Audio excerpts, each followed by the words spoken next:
The New York Times says the coronavirus crisis may have accomplished something extraordinary. It may have sparked a boom in U.S. entrepreneurship. A recent study says Americans started 4.4 million businesses last year, and that's 24% more than the year before. We're seeing entrepreneurial growth in the northwest suburbs, too. Those facing economic downturn and job loss are now becoming their own boss. Reporter PAFOUA Yang takes us one place where entrepreneurs are flourishing, and that's in the kitchen. So we're gonna make some coconut macaroons. So we got the coconut here.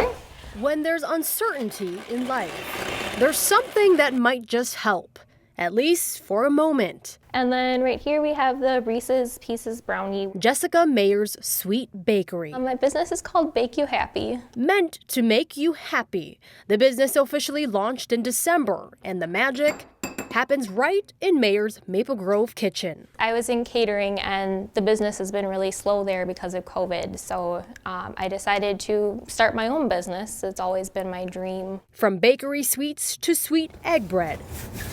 Other chefs had the same idea. This is my basement. So I am in I call it my challah headquarters. And my husband actually built this kitchen for me for the business. Haley Lerner lost her job during the pandemic when she was 5 months pregnant. But the loss eventually became a gain. So it was my way to kind of give a little bit of myself to the rest of the world and introduce something that's incredibly important to me. Turning passions into business. Brooklyn Park environmental health specialist Alex Kim says he's seeing more and more of it in the Northwest Metro. Definitely with COVID, people are kind of clutching at straws, trying to figure out ways to make money because of the way the economy's kind of gone downhill with all of the COVID-related issues. Kim says chefs like Lerner and Mayer who want to sell goods from home are required to get their cottage food license from the Minnesota Department of Agriculture. It's fairly limited in terms of what you can do with that.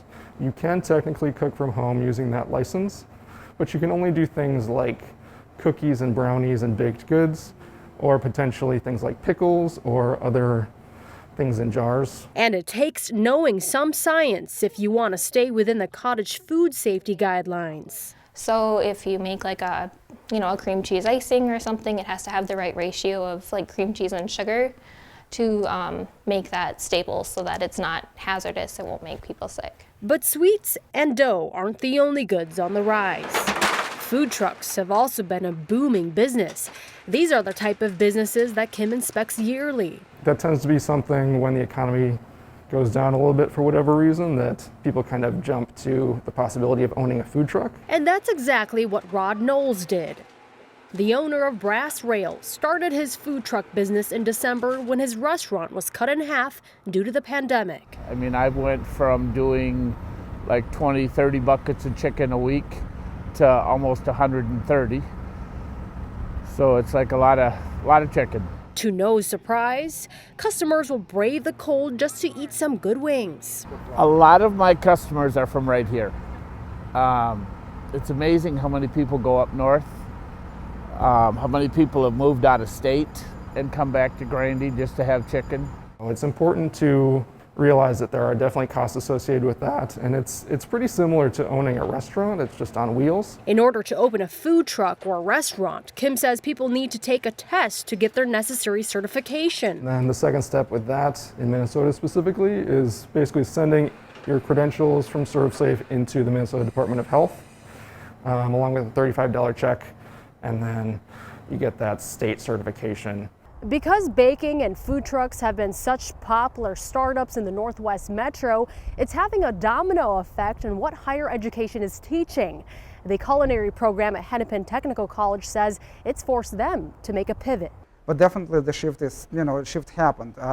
This is why we actually opening up a brand new program here. Next fall, Hennepin Tech will offer one program for baking and pastry and another for food trucks. A lot of interest in food trucks here, definitely, especially with the COVID. But at the same time, a lot of times people want to open up their small business and make cupcakes, brownies, canning stuff from home. Dennis Dornev, the culinary instructor, says being a chef means more than just knowing how to cook. The whole idea behind the food truck entrepreneurship degree that we're trying to offer It actually will focus more on a business aspect, on the marketing classes. The new programs will help students understand the difference between starting a food business on a small and large scale. Imagine you are in a very tight space. Your prep line is going to be completely different. Your timeline is going to be completely different. You really have to know where, what, and how operates. Dornev says the goal is to equip students for a changing world. No, never really thought that would ever happen. That includes Mayor, who graduated from Hennepin Tech and was in Dornev's class. Since the 4th grade, yeah, I've always wanted to open my own bakery. And now she's one step closer to achieving her dreams. PAFOUA Yang, CCX News. Traditional restaurants are eagerly anticipating a return to normal sit-down dining. One locally owned Robbinsdale restaurant is commemorating the 1-year anniversary of when the pandemic began, and all restaurants were asked to close down for 2 weeks to help flatten the curve and prevent the spread of the new coronavirus. To mark the date, Jesse Flieger, the new owner of Nona Rosa's, is flattening the prices of food. So we wanted to do something that was kind of, tongue-in-cheek with the 2 weeks, but also to give something back and show our appreciation for the community. Unlike the pandemic, this promotion will last for just 2 weeks.